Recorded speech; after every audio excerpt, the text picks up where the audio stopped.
My name's Orysia Chymera. I'm the chair of the Association of Ukrainians, Great Britain, Bradford branch. We're outside our community centre, which is on Legrams Lane in Bradford, so it's sort of BD7 area of Bradford. Yeah. Coming up to the second anniversary of the full-scale illegal invasion of Russia on Ukraine. So the war has been going on. It will be Saturday marks the second anniversary, and whilst it is 10 years since war actually started in Ukraine after we had the Revolution of Dignity, that very quickly got forgotten and wasn't so well remembered.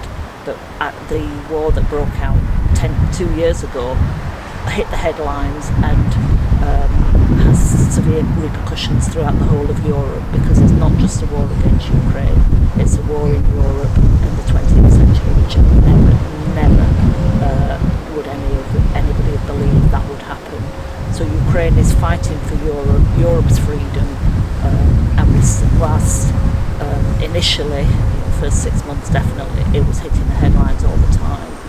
Recently it has dropped out of the news, not hitting the headlines, and we just cannot afford for people to forget it, because it's the future of the freedom of the whole world that's at stake. Since the conflict in the Middle East, obviously that is very serious and a concern for everybody there. But Ukraine fell into the background and was rarely mentioned in the news, but people are losing their lives every single day in Ukraine. Bombings are continuing in places that people are unaware of. All the towns and countries and villages near the border of Russia are being constantly bombed, and it's not hitting any sort of news. It's just the major towns, when there's a major occurrence, that hits the news.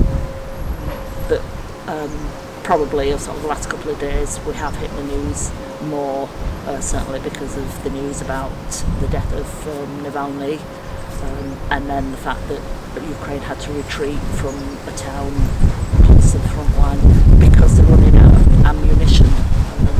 So it was like sending lambs to the slaughter, leaving soldiers out there.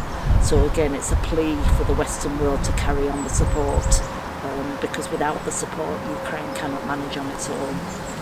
We're holding a vigil for peace. It's a mass service at St Joseph's Catholic Church, which is just off Manchester Road in Bradford, so it's a BD5 postcode. We've chosen there as opposed to our own church because it's a neutral ground, and we want people of all denominations to feel that they are welcome and to come and show the support for Ukraine and for peace in Ukraine, which is what everybody wants ultimately, peace and the return of a sovereign independent Ukraine.